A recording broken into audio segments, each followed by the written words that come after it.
Bonjour à tous. Les commémorations du 11 novembre au cœur de l'agenda d'Emmanuel Macron. Le chef de l'État a rendu un hommage appuyé au malgré nous ce matin. Ces soldats alsaciens et mosellans incorporés de force dans l'armée allemande lors de la Seconde Guerre mondiale. Une plaque en leur nom a été installée aux Invalides. Emmanuel Macron qui a également fleuri la statue de Georges Clémenceau sur les Champs-Élysées. Ce dernier a contribué au succès militaire de la France à l'issue de la Première Guerre mondiale.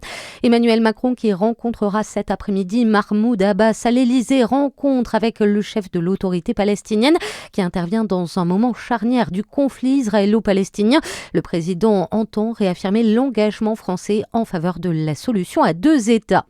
La reprise des débats demain à l'Assemblée nationale, les députés doivent discuter de la suspension de la réforme des retraites dans le cadre de l'examen du projet de budget de la sécurité sociale. Le gouvernement qui va déposer un amendement pour discuter de l'élargissement de la mesure aux carrières longues, condition des socialistes pour ne pas censurer le gouvernement Le Cornu.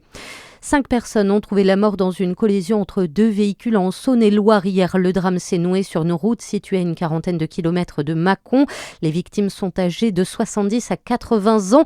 La sécurité routière qui alerte sur la hausse de la mortalité sur les routes en ce troisième trimestre, plus 17% par rapport à la même période l'an dernier. Tenez-vous prêts, la SNCF ouvrira demain sa billetterie pour les trajets effectués entre le 8 janvier et le 29 mars prochain.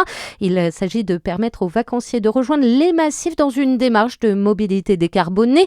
Il y aura par exemple davantage de TGV direct entre Paris et la vallée de la Tarentaise.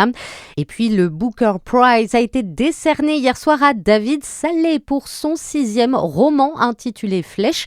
Il est le premier auteur britannico-hongrois à recevoir le plus prestigieux prix littéraire qui récompense des œuvres de fiction en langue anglaise. Excellent après-midi à tous à notre écoute.